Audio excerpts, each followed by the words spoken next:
ফের শহরে অগ্নিকাণ্ডের ঘটনা। সাত সকালেই উল্টোডাঙ্গার বস্তিতে আগুন লাগে। উল্টোডাঙ্গার রেল লাইনের ধারে বস্তিতে আগুন লাগে। ঘটনাস্থলে পৌঁছায় দমকলের 5 থেকে 6টি ইঞ্জিন। ক্ষতিগ্রস্ত হয় একাধিক বাড়ি। এখন আগুন নিয়ন্ত্রণে রয়েছে, তবে ফায়ার পকেটগুলো নেভানোর কাজ চলছে। কি থেকে আগুন লাগলো তা এখনো পর্যন্ত স্পষ্ট নয়। ঘটনায় হতাহতের কোনো খবর নেই।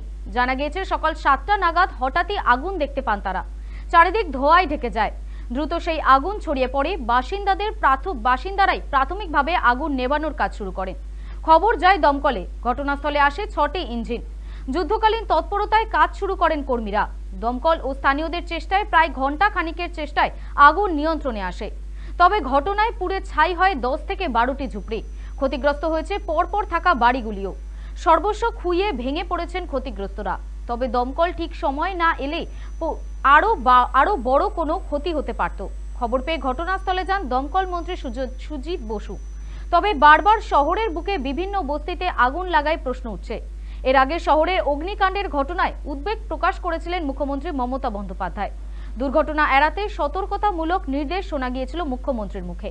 এরপরও বারবার আগুনের ঘটনা ঘটায় নিরাপত্তা নিয়ে প্রশ্ন উঠছেই।